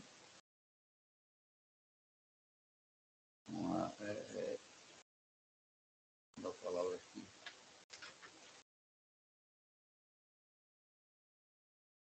Eclâmpsia, presidente. Exatamente. Tem outro nome. O médico até entende que essa criança já teria falecido ainda no ventre da genitora. Vereador Manuel, Vossa Excelência, eu não faço parte da turma julgadora, Vossa Excelência assume a presidência? Quer? Pois não.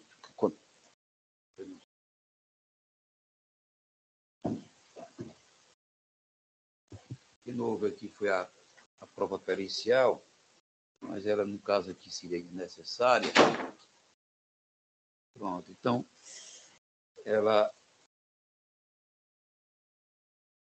o que houve aqui foi um deslocamento prematuro da placenta, um síndrome de, eu acho que a pronúncia aqui é HELP.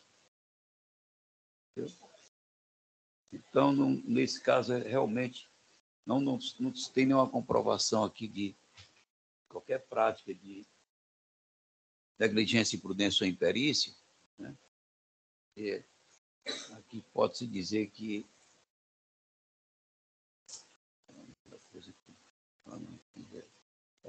aqui seria um ato iatrogênico.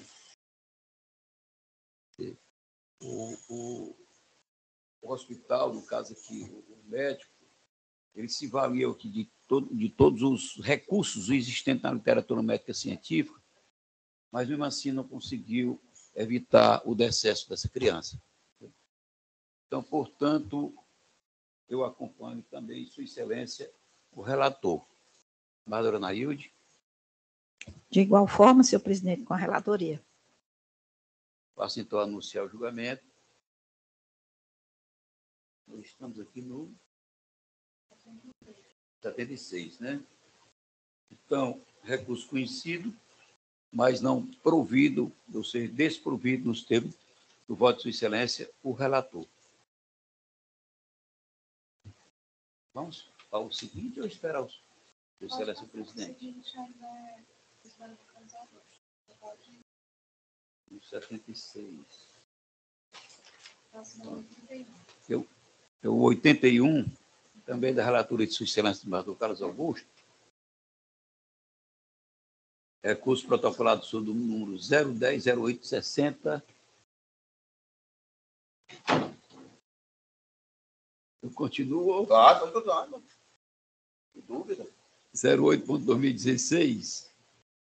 Apelante Roberto Ângelo Barbosa e apeladas Companhia Brasileira de Distribuição e Forte Parque, estacionamento limitado. Então, eu passo.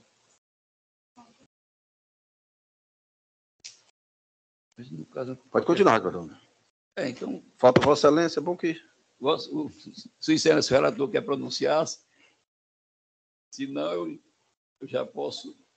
Eu não votei ainda. De qualquer forma. Instante. Fui tirar aqui a Para Vossa Excelência. Pretende pronunciar-se. Foi do Center Box, né? Do estacionamento. Do estacionamento. Não tem, né? Prova de. Esse aqui é o 81. Juntou apenas um BO, não é? Diz que o carro tinha sido furtado e do estacionamento. Eu não vislumbrei nenhuma prova que pudesse imputar aos recorridos, né? Que o recurso é do cliente, né? Do supermercado. Né? Então eu vou me pronunciar. Eu também estou acompanhando Vossa Excelência, que o que se vê aqui é que essa empresa terceirizada, ela não fez, até propôs um valor de R$8.000 como um acordo, mas aí o acordo não chegou a ser concluído, não foi a sua completude, porque essa é a parte, o senhor Roberto não apresentou a documentação do veículo. E outra coisa, não houve aqui, essa parte não rolou testemunha, não é isso? Isso. Mas do Carlos. A minha dúvida estava exatamente dentro disso aí. Mas no voto de Vossa Excelência está aqui falando que não houve, não foi apresentado testemunha. Deixa eu abrir aqui. Ele não apresentou a documentação, apresentou o comprovante de compra lá nesse supermercado, mas com a folga da documentação, como eu gosto de dizer, o direito dele quedaria ao solvedor. Né? Claro. Então, aqui, Vossa Excelência diz aqui no seu voto,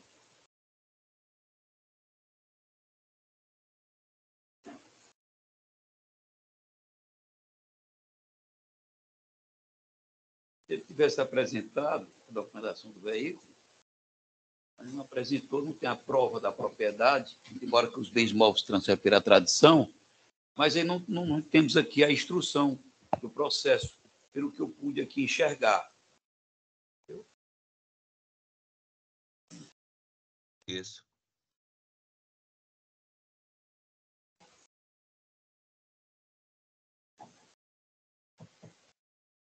Não ajuda hoje. Está aqui, páginas, eu acho que aqui é na 12. Ademais, não interpôs o autor nos autos testemunha, a fim de elucidar os fatos.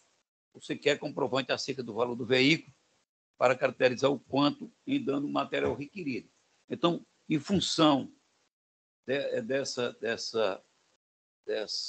assertiva aqui, colocada nos autos, de que a parte não interessou-se em produzir provas em audiência, pelo menos prova testemunhal, eu acompanho, também em função disso aí, eu acompanho a sua excelência o relator.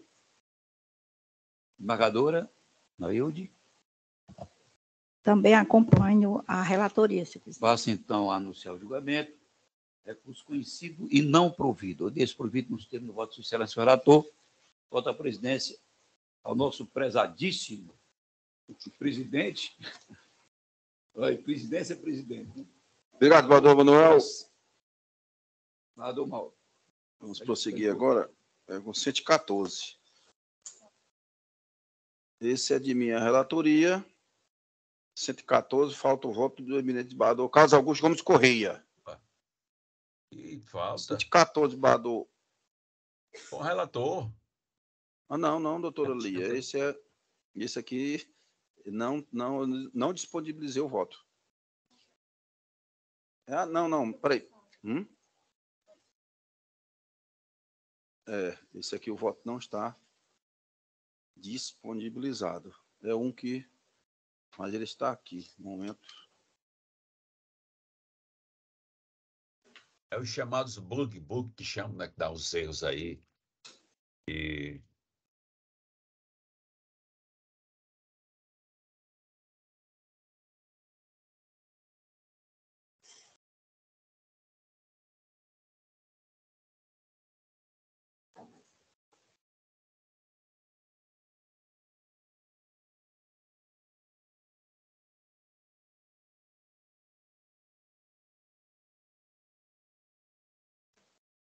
Esse aqui dá para tirar de pauta, ou de mesa, não dá ali. 114 está... Dá não? Então vamos tirar de pauta. 114, vamos retirar de pauta, é a apelação civil 0008153-55.2018-806-0004. Apelantes Maristela Alves do Nascimento e outros, apelado à Sociedade Universitária de Desenvolvimento Profissionalizante, SUDEP, de minha relatoria. Retirar de pauta com reinclusão.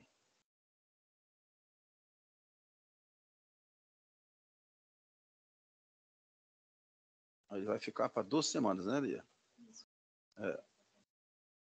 Pronto. Temos ainda aqui o relator de Bador Manuel Leite Albuquerque. Quem falta votar? Bador Carlos Augusto. Não tem a votação de Vossa Excelência do 116. 116, apelação Cid Paraipaba.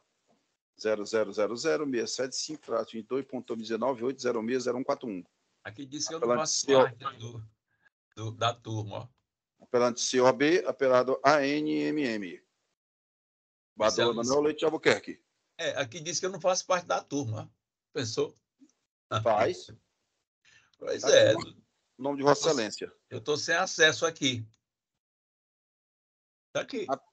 Vossa Excelência, atualizando, pode ter acesso. O Bador Manuel pode fazer aqui um resumo, leitura da ementa, método antigo. Vossa Excelência é quem... Vossa Excelência é quem sabe. Atualizei agora aqui, ele lá. Claro. Ok. Aqui é a questão da partilha, Bador Carlos, em relação a um bem imóvel, um automóvel. E o cônjuge, varão, ele admitiu que, na verdade, esse veículo teria sido adquirido na constância da união estável. Eu votado desse não, Excelência, já. O veículo não se encontra mais em nome dessa... se encontra em nome de terceiro, pessoa estranha ao processo. Então, teve que ser excluído. E essa senhora querendo pode discutir na ambiência civil do direito civil, né? Eu estou achando, Excelência, com o relatoria. Eu estou achando que esse já tinha votado, não? Cíveis. Eu já tinha votado nele. Ou me esqueci, será? Eu estava lembrando, eu lembro desse processo. Terceiro estranho. Falha do sistema do site hoje que está muito Pois é. ruim. Né? Eu lembro. Então, eu anuncio o resultado, atingiu a unanimidade, o recurso foi conhecido e não provido nos termos do voto do eminente relator, decisão unânime. –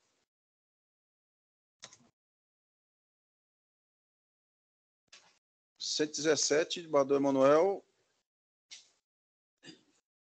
Inseriu o voto?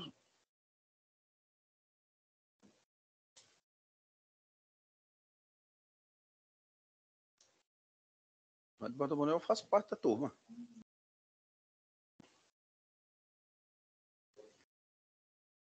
É. Eu acho, presidente, que este aqui tem um recurso adesivo do artigo 500 do então Código de Processo do anterior, que deixa agora, eu não sei. Você então vai tirar de mesa? Nesse caso. Pauta. Tem que ser pauta agora. Não, mas eu não tenho certeza que foi isso aí. É melhor tirar de mesa. Mas não dá mais. É porque é a segunda vez. É a segunda. É a segunda? É. Então, pronto. Então seria de pauta. Inclusive, eu estava prontinho. Deixa eu ver aqui. Só me disse, é este mesmo? Pois não.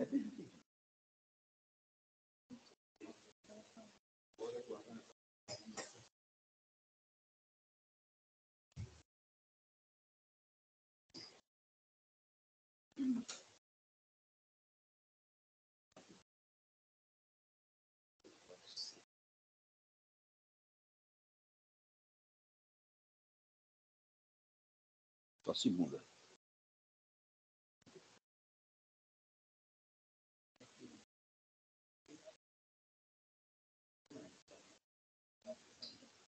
Pois é, né?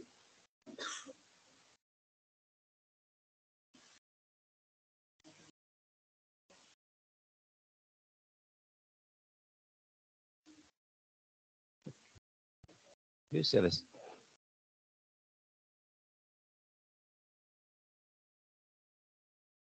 Eu não estou encontrando aqui. Não existe. Acordo não aprovado. Então, de qualquer forma, é retirar de pauta. Viu? A não ser porque não está aqui. Peraí. Criado julgamento social.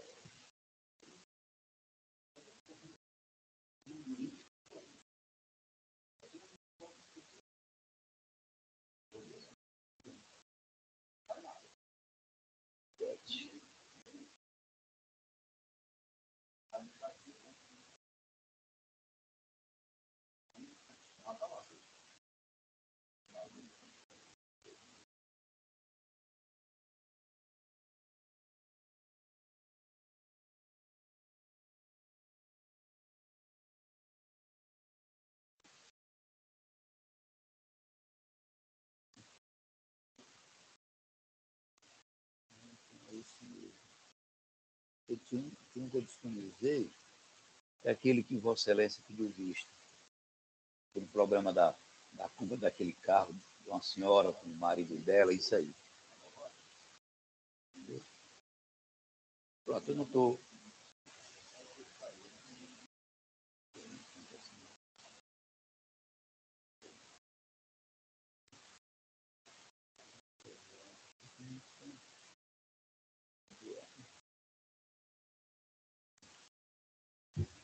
Então, seria tirar de pauta, né?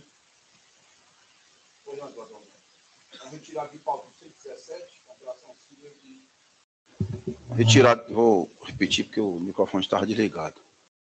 Retirar de pauta 117, uma apelação civil de Santa Quitéria, cujo número é o seguinte: 0001-948-47.2017-8060160. Apelante Banco Bradesco S.A., apelada Amanda Maria Pontes Freitas. Relatoria do desembargador Emanuel Leite Albuquerque. Retirar de pauta. Encerramos, colegas. Retirado de mesa e pauta. Encerramos também os que não tinham atingido a votação completa no sistema provisório. Os extra-pautas. Tem o primeiro de minha relatoria, o conflito de competência civil de Fortaleza, 0001-407-96.2023-806-0000. Suscitante, juiz de direito da 16ª Vara Civil da Comarca de Fortaleza. Suscitado, juiz de direito da 11ª Vara Civil da Comarca de Fortaleza. Da minha relatoria, Francisco Mauro foi liberado. O resultado foi recurso conhecido, julgando-se procedente. Recurso não, conflito conhecido e julgado procedente para declarar competente o juiz da 11ª Vara Civil da Comarca de Fortaleza, o suscitado. A decisão é unânime. Padre Manuel, Vossa Excelência não votou no terceiro, viu? Vossa Excelência quiser ir olhando. O 3, conflito de competência, relator de desembargador Carlos Augusto. Conflito com o 3. Vou chamar o 2. 2 está unânime já. Conflito de competência civil, 0001-058-93.23.8060000, suscitante, juiz de direito da 16ª Vara Civil de Fortaleza, suscitado, juiz de direito da 35ª Vara Civil de Fortaleza. Relatoria, o desembargador Francisco Mauro foi liberado. O resultado foi conhecer e julgar improcedente o presente conflito negativo de competência para declarar competente o juízo de direito da 16ª Vara Civil da Comarca de Fortaleza. O suscitante. A decisão é unânime. Julgamento do conflito encerrado. Eu chamo agora o número 3.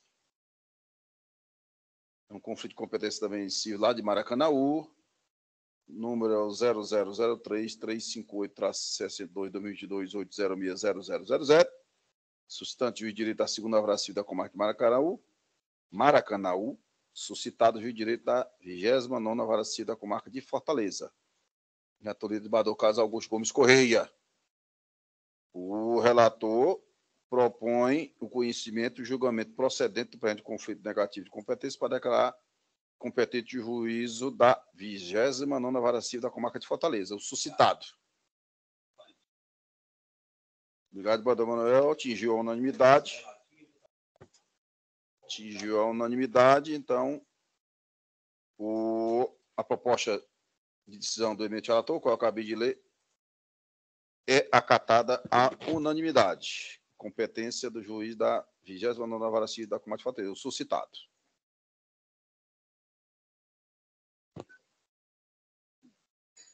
Por hoje, colegas, não temos mais conflitos, só temos agora os feitos que, pelo nosso sistema provisório, já atingiram a unanimidade. Nesse momento, eu declaro a votação como definitiva e, evidentemente, nos termos dos votos dos relatores respectivos. De minha relatoria, da eminente desembargadora Marina de Pia Nogueira, desembargador Emanuel Leite Albuquerque, desembargador Carlos Augusto Gomes Correia. Ficam, reafirmo, todos julgados de forma definitiva.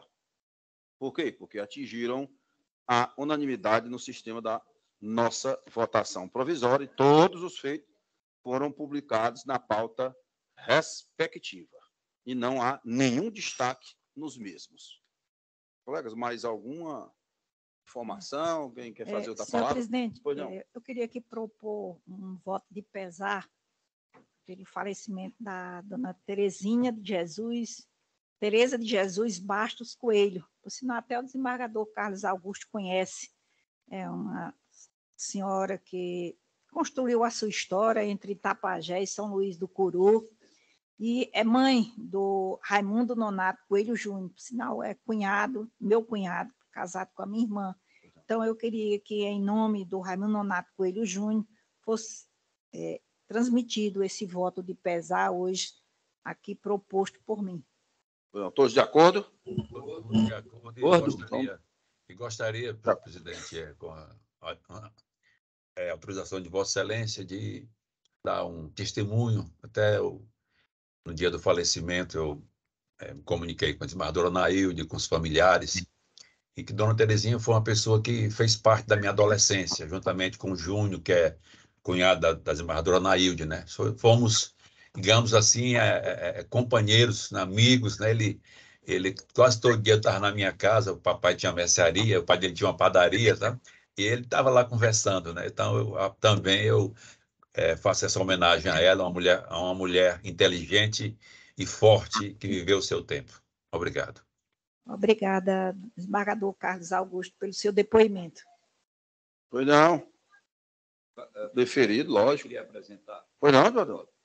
Faleceu agora, acho que foi sábado, um coronel da polícia da minha turma. É o coronel Francisco de Assis Moreira de Albuquerque. Acho que eu devia ter uns 70 anos, 71 por aí. Estava com uma equipe de várias comorbidades. É uma pessoa excelente, muito organizado, muito concentrado, de grande oficial mesmo. Chegou até a fechar, né? Esse coronel, a gente chama de coronel fechado. Então, quero apresentar esse voto de pesar pelo falecimento desse meu prezado amigo, né? Colega da Academia de Polícia. Novo, né?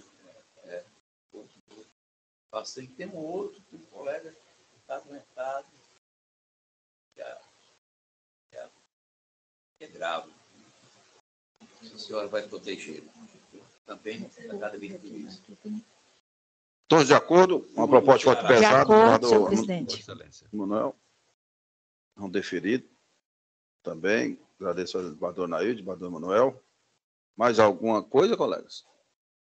Doutora procuradora, tudo bem? Doutora defensora? Então, eu declaro encerrada a sessão da primeira Câmara de Direito Privado, desejando um ótimo resto de tarde a todos, muita paz.